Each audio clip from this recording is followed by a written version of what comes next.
what's some advice that you have? You've debated pro-abortion people, and again, you do it in this very disarming way, but strong way. What's advice that you have for people listening for how to be more effective communicators, debaters, conversationalists on life? One piece of advice that I would give to them is an area where I slipped up one time, which is you need to know all of their talking points. And not even, you know, everyone knows their talking points. You need to know all of the spurious evidence they could bring up. Because one time I was debating this young medical student, and she showed up. Which one was that? Which? Bronte Renzick. Yes. And it was a generally funny debate. I feel the pro-life side prevailed in the debate. I think so too. Thank you. But at one point she showed me a picture. She said, here is a picture of, I don't know what she said, an 8-week-old baby or something. And it was this blurry muck, in a petri dish. I said, what? I said, I don't think I'm pretty sure that's not an 8-week-old baby. And she was very confident. She said, yes, it is. And it took me a little while of talking to her to find out, no, it's not really a baby. There's no body there. Or this is post-abortion.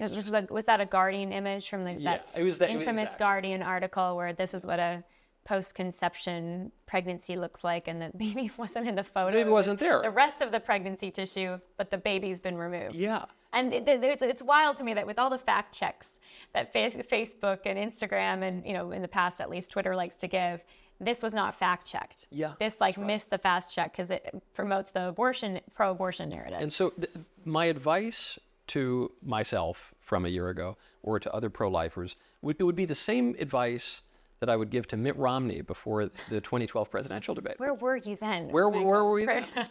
But poor Mitt Romney. I didn't know this then, which is that sometimes they just brazenly lie. Not that they have a disagreement from first principles that are mistaken, or they get this statistic a little bit wrong, that they will just completely make something up. In the Romney debate, it was over the issue of when Barack Obama called the Benghazi attack a terror attack. And Romney said, you didn't do it within X number of days. And Candy Crowley, the moderator, leans in. She goes, oh, yes, he did. He did it on the very same day or within a couple of days. And Romney was flummoxed because he couldn't believe the audacity that someone would actually just completely lie about it. And so he was put back on his heels, and then later it came out that she had just lied about that. And so I would say don't underestimate the mendacity of the people that you're debating, or to be more charitable, the sheer ignorance of them to believe the lies of other people. Right. That would be the first thing. And then I guess the second bit of advice I would have is allow them to rhetorically hang themselves. If you're on the right side of an issue like this, if you're pro-life, you're obviously on the right side. They've got some errors in logic that have led them to the position that it's okay or even positive good to murder little babies. Something has gone wrong in their intellectual journey. Allow them to expose that. Don't interrupt your opponent when he's destroying himself. Very good. And people should go and watch your debate. Which debate is your favorite that you've done? Well, that was a fun one. That was really fun because I don't want to be too mean to the gal. It was nice that it's very hard to get people to come into the studio. It is hard. Most people reject it. And she was just so wonderfully confident that she decided to come in. And it was a fun one because it exposed a lot of errors of the way young people think. But you hosted her. I mean, that was your initiative to have the opposing view sit down, and you were very, very polite and charitable. Thank you. She had made some videos about me. I guess she was a kind of a TikTok star. And you'll believe it or not, I'm not on TikTok. Did you get banned? I'm banned. I was banned, and I never really did it. It was mostly Daily Wire that did it. But they told me, Michael, you're too controversial for Chairman Xi. I said, okay, fine. But my favorite debate actually was not the Bronte one. It was at Politicon some years ago. I was scheduled to debate Chris Hahn, who was like a Fox News Democrat type. And Clay Aiken, the singer from American Idol, was going to be the moderator.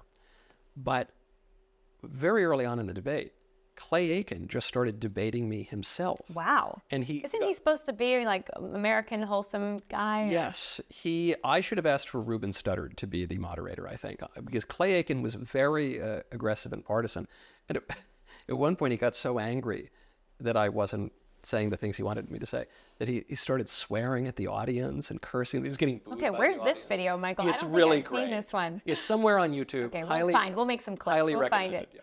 yeah. Okay, well, if they start to yell, though, and you keep your calm, Yeah. continue to ask the smart questions and say the true things in a gracious way, all the more effective.